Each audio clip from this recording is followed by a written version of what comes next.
Hello students, welcome back to the next video of business study. ये है 11th class के एक special chapter that is source of business finance. उसका एक छोटा सा टॉपिक दैट इज डिबेंचर हम लोग आज इस वीडियो में पढ़ेंगे। अभी तक हम लोग सोर्स ऑफ बिजनेस फाइनेंस में ओनर्स फंड, बोरोड फंड के बारे में चर्चा किए, ओनर्स फंड के टाइप्स के बारे में डिस्कस किए एंड बोरोड फंड में किस तरीके से फंड अरेंज किया जाता है, बोरोड फंड के टाइप्स क्या है, ये भी हम लोग डिस्कस किए। लास्ट क्लास में हम लोग ये जाने कि बोरोड फंड में सबसे पहला ट्रेड क्रेडिट के माध्यम से लोन लिया जाता है, तो ट्रेड क्रेडिट क्या होता है ये डिस्कस किए, और पब्लिक डिपॉजिट क्या होता है ये डिस्कस किए। तो पब्लिक डिपॉजिट की हम बात करें तो पब्लिक डिपॉजिट में पब्लिक से पैसा लिया जाता है, मगर यहाँ पे शॉर्ट टर्म के लिए होता है। आप एक चीज ये देखें, 3 साल तक के लिए, और दूसरा आप ये देखें कि पब्लिक डिपॉजिट अनसिक्योर्ड होता है, मतलब किसी भी तरीके का कोलेटरल नहीं रखा जाता है। अब कहीं ना कहीं ये थोड़ा प्रॉब्लम वाली बात है। अब सर क्या होगा अगर किसी को 10 साल के लिए पैसा इन्वेस्ट करना है, किसी को 8 साल के लिए पैसा देना है, तो मतलब आपका पैसा कंपनी में जाए मगर आप चाहते हो कि आप 6 साल के लिए इन्वेस्ट करें, तो उस केस में डिबेंचर आता है आपके पास।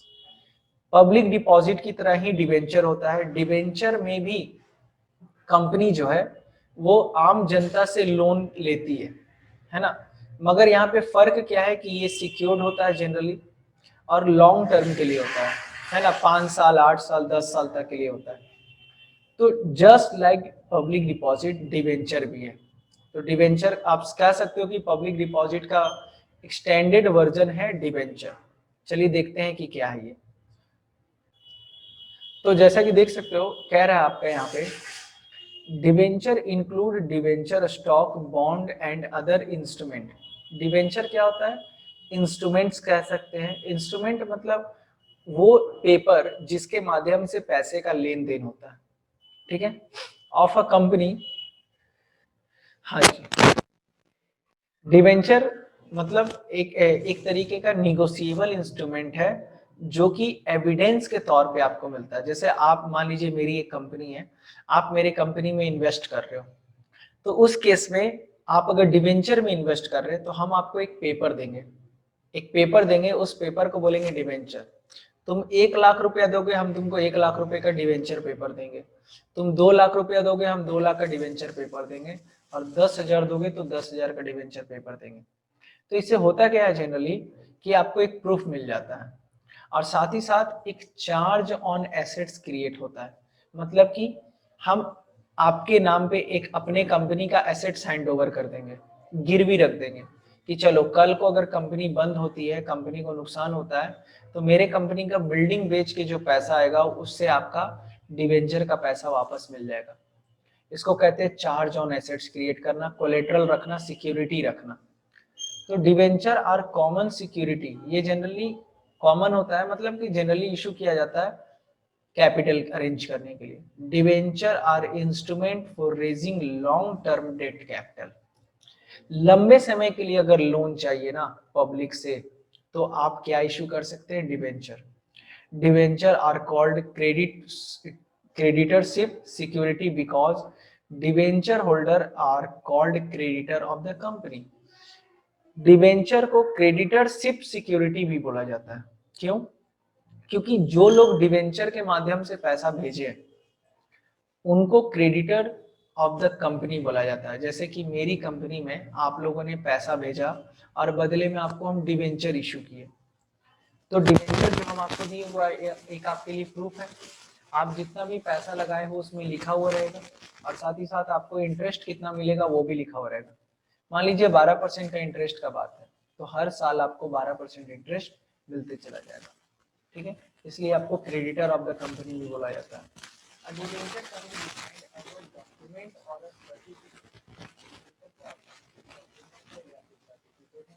जो कि डिवेंचर होल्डर को दिया जाता है, जो कि जो बंदा पैसा इन्वेस्ट किया उसको दिया जाता है। Issued by a company under its seal. Under its seal कहने का मतलब मोहर, कंपनी का सिग्नेचर। सील कहने का मतलब होता है official signature of the company. तो जाहिर सी बात है, कंपनी अगर आपको दे रही है तो कंपनी अपना मोहर वगैरह तो लगाएगा ही लगाएगा, ठीक है। Holder of debenture certificate is called debenture holder. और जो डिवेंचर सर्टिफिकेट गेन करते हैं उनको डिवेंचर होल्डर बोला जाता है। ठीक है, जो डिवेंचर सर्टिफिकेट गेन करते हैं उनको डिवेंचर होल्डर बोला जाता है। तो नेक्स्ट पॉइंट है आपका features and characteristic of debenture. Debenture के फीचर्स क्या? अभी तक तुम जितना भी टॉपिक्स पढ़े जैसे क्रेडिटर, पब्लिक डिपॉजिट, सबके फीचर्स पढ़े, तो भाई पब्लिक डिवेंचर का भी तो फीचर्स पढ़ना पड़ेगा ना। तो सबसे पहला फीचर्स है बोरोड फंड, कि ये एक तरीके का बोरोड फंड है। मतलब बोरोड फंड मतलब लोन के तौर पे लाया जाता है। तो डिवेंचर के माध्यम से जो भी पैसा आता है वो एक कंपनी के लिए एक तरीके का लोन होता है ना। और कहीं ना कहीं उनको रीपेमेंट करना पड़ता है इंटरेस्ट का और प्रिंसिपल अमाउंट का भी। फिक्स रेट ऑफ इंटरेस्ट देना पड़ता है।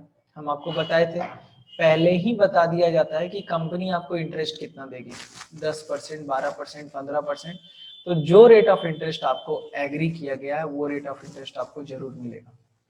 Compulsory payment of interest, interest का पेमेंट आपको कंपलसरी मिलता है। मतलब कंपनी को प्रॉफिट हो चाहे लॉस हो, इट डजंट मैटर, आपको इंटरेस्ट मिलेगा ही मिलेगा। शेयर के केस में क्या बताए थे? शेयर के केस में बताए थे कि आपको तभी इंटरेस्ट मिलेगा जब कंपनी को प्रॉफिट हो रहा है। अगर कंपनी को प्रॉफिट नहीं हो रहा तो इंटरेस्ट नहीं मिलेगा, पर यहाँ पर ऐसा नहीं होता है। सिक्योरिटी, सिक्योरिटी यहाँ पर दिया जाता है, मतलब कि जो लोग डिवेंचर खरीदते हैं उनके लिए charge on some fixed assets होता है। चार्ज कहने का मतलब आपके नाम कर दिया जाता है एसेट्स। जैसे बिल्डिंग आपके नाम, कल को अगर बिकेगा तो पहले आपको पैसा मिलेगा, तब बचा कुचा पैसा किसी और को दिया जाएगा। तो तुम लोग तो सिक्योर्ड हो गए ना, जो डिवेंचर खरीदा वो क्या हो गया? सिक्योर्ड, कि चल भाई बिल्डिंग का तो पैसा अपने पास आएगा ही आएगा, है ना। रिडीमेबल मतलब रिडम्पशन करना पड़ता है। रिडीमेबल मतलब हम आपसे जब पैसा लिए तो हम आपको डिवेंचर इशू किए, तो इस प्रोसेस को बोलेंगे इशू ऑफ डिवेंचर। तो इशू ऑफ डिवेंचर में क्या होता है? कंपनी पैसा लेती है और डिवेंचर इशू करती है। अब 5 साल के बाद आपको रीपेमेंट कर रहा है कंपनी, आपसे डिवेंचर वापस ले लिया, वो डॉक्यूमेंट जो दिया था वो वापस ले लिया, और जितना आप पैसा दिए थे उसको वापस कर दिया आपको। तो इस प्रोसेस को बोलते हैं रिडेम्पशन। रिडम्पशन तो रिडीमेबल होता है ये, रिडम्पशन मतलब रिडीमेबल। तो जो भी डिवेंचर है उनको रिडीम करना पड़ता है, यानी कि पे बैक करना पड़ता है on expiry of the fix period. जैसे ही फिक्स पीरियड एक्सपायर किया, आपको पूरा का पूरा, कंपनी को पूरा का पूरा पैसा रीपेमेंट करना पड़ेगा। ठीक है। No voting right. अच्छा, खास बात क्या होता है, जैसे शेयर होल्डर को अगर आप शेयर कंपनी का खरीदे हैं तो आपको वोटिंग राइट मिलता है, मगर डिवेंचर अगर खरीदते हैं तो कोई वोटिंग राइट नहीं मिलता है। मतलब आप चुपचाप पैसा दीजिए और इंटरेस्ट लीजिए और टाइम पे आपको पैसा मिल जाएगा, वोटिंग पोटिंग करने का जरूरत नहीं है। And appointment of trustee, appointment of trustee मतलब देखो, जब कंपनी के केस में क्या होता है, शेयर होल्डर के केस में क्या होता है, कोई मान लीजिए आप मेरे कंपनी का शेयर खरीदे हैं तो आपके पास वोटिंग पावर आ जाता है। आप क्या करते हो, कंपनी के मैनेजमेंट में सिलेक्शन करते हो, है ना। कंपनी को मैनेज कौन करेगा, बोर्ड ऑफ डायरेक्टर कौन होगा, ये आप डिसाइड करते हो वोटिंग के द्वारा। तो आपका पैसा लगा हुआ है तो आपको एक पावर दिया जा रहा है सिलेक्शन करने का। मगर डिवेंचर होल्डर में भी तो आपको आपका पैसा लग रहा है, डिवेंचर होल्डर का भी तो पैसा लगा है कंपनी में, तो उनको भी कुछ राइट देना चाहिए, मगर उनको तो वोटिंग राइट नहीं दिया जा रहा है। तो इस केस में क्या होता है, वो ट्रस्टी अपॉइंट कर सकते हैं। ठीक है। तो when the large number of debenture are sold to the general public, usually trustee is appointed. और ये ट्रस्टी क्या करेगा, नाम है ट्रस्टी, ट्रस्ट, ट्रस्ट के लिए काम करेगा। तो ये क्या करेगा, trustee can be a bank और financial institution. Trustee is appointed to insure the borrowing firm fulfills the contractual obligation, है ना। इसको समझते हैं थोड़ा अच्छे से। ठीक है। देखिए, तो ट्रस्टी की अगर बात करें तो ट्रस्टी मतलब होता है वो लोग, जो लोग डिवेंचर होल्डर के बिहाफ में ये वॉच करेंगे। अब देखिए, मान लीजिए मेरी कंपनी है और मेरे कंपनी ने 1 लाख लोग इन्वेस्ट करा है डिवेंचर में। कोई 10,000 दिए, कोई 20,000 दिए, कोई 1 लाख रुपया दिए, कोई 2 लाख रुपया दिया।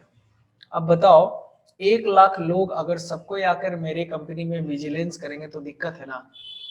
तो इसलिए क्या होता है, ट्रस्टी अपॉइंट कर दिया जाता है। ट्रस्टी डिवेंचर होल्डर के बिहाफ में ये मेक श्योर करेगा कि डिवेंचर होल्डर को टाइम पे इंटरेस्ट दिया जा रहा है कि नहीं, जो कमिटमेंट किया गया था वो फुलफिल हो रहा है कि नहीं। कहीं ऐसा तो नहीं है कि आपके नाम पे बिल्डिंग गिरवी रखा है और कंपनी बेच दिया उस बिल्डिंग को ही, आपका डिवेंचर का पैसा वापस नहीं किया और कंपनी डिवेंचर बेच दिया। तो ये सब चीज नहीं होना चाहिए, ठीक है। इसलिए अपॉइंटमेंट ऑफ ट्रस्टी किया जाता है। जो ट्रस्टी को सेलेक्ट कौन करता है, debenture holder. Debenture holder decide फिर डिवेंचर होल्डर के बदले ये बंदा जो ट्रस्टी है वो क्या करेगा, ये देखेगा, मेक श्योर करेगा कि टाइम पे डिवेंचर होल्डर को इंटरेस्ट मिले, टाइम पे रीपेमेंट मिल जाए और जो चार्ज ऑन एसेट्स क्रिएट किया गया है वो सिक्योर्ड रहे, है ना। नेक्स्ट टॉपिक है शेयर और डिवेंचर के बीच में डिफरेंस। चलो इसको भी देख लेते हैं। शेयर के बारे में हम लोग ऑलरेडी जानते हैं। शेयर क्या होता है, एक पार्ट ऑफ ओनर फंड होता है, मगर डिवेंचर जो है वो बोरोड फंड होता है। स्टेटस की बात करें तो इनको ओनर बोला जाता है, ओनर ऑफ द कंपनी बोला जाता है, मगर इनको क्रेडिटर ऑफ द कंपनी बोला जाता है।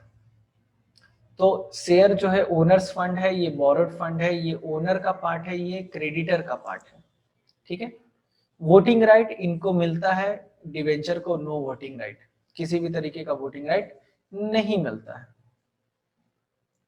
कंट्रोल की बात करें तो ये इक्विटी शेयर होल्डर जो है मैनेजमेंट के कंट्रोल में पार्टिसिपेट करते हैं, मगर डिवेंचर होल्डर को किसी भी तरीके का कंट्रोल नहीं मिलता है, क्योंकि इनको फिक्स रिटर्न मिलता है कि भैया तुमको इंटरेस्ट मिल रहा है, चुपचाप रहो।